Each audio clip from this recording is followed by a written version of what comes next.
Kozhikode government medical college ഗ്രൗണ്ടിൽ പുരോഗമിക്കുന്ന masters super league football tournament final ഞായറാഴ്ച. ശക്തമായ മത്സരത്തിനൊടുവിൽ ശാസ്തയും SFS പാളയവും തമ്മിൽ നാളെ കളിക്കളത്തിൽ പോരാടും. കഴിഞ്ഞ 14 ദിവസങ്ങളിലായി കോഴിക്കോട് ഗവൺമെന്റ് മെഡിക്കൽ കോളേജ് ഗ്രൗണ്ടിൽ സംസ്ഥാനത്തെ വിവിധ ജില്ലകളിൽ നിന്നായി 10 ടീമുകളാണ് മാസ്റ്റേഴ്സ് സൂപ്പർ ലീഗ് ഫുട്ബോൾ ടൂർണമെന്റിൽ ശക്തമായ മത്സരം കാഴ്ചവെച്ചത്. കേരള മാസ്റ്റേഴ്സ് ഫുട്ബോൾ ക്ലബിന്റെ നേതൃത്വത്തിൽ നടക്കുന്ന 7ാമത് Americas masters super league football ടൂർണമെന്റിൽ ആദ്യ സെമി ഫൈനൽ റൗണ്ടിൽ കെൻസയെ പരാജയപ്പെടുത്തി ശാസ്തയും, രണ്ടാം സെമിയിൽ ഡ്രീംസിനെ പരാജയപ്പെടുത്തി SFS പാളയവും വിജയിച്ചു.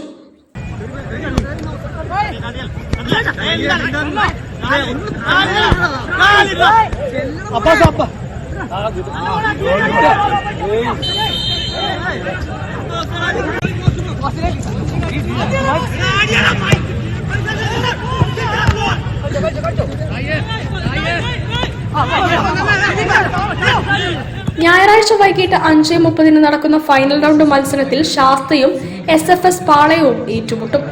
ഫൈനൽ മത്സരത്തിന് മുന്നോടിയായി വൈകിട്ട് 5-ന് saint Vincent colony GHSS, orange football school Beypore എന്നിവരുടെ പെൺകുട്ടികളുടെ ഫുട്ബോൾ പ്രദർശന മത്സരവും നടക്കും.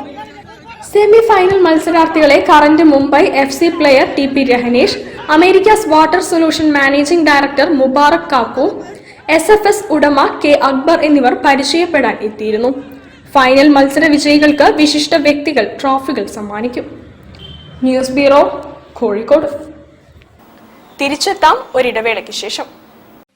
ക്യാൻസറിനെതിരെ പൊരുതാനായി കാലിക്കറ്റ് സിറ്റി സർവീസ് സഹകരണ ബാങ്കും MVR ക്യാൻസർ സെന്ററും സംയുക്തമായി അവതരിപ്പിക്കുന്ന ക്യാൻസർ ചികിത്സാ സഹായ പദ്ധതിയാണ് മാസ് കെയർ.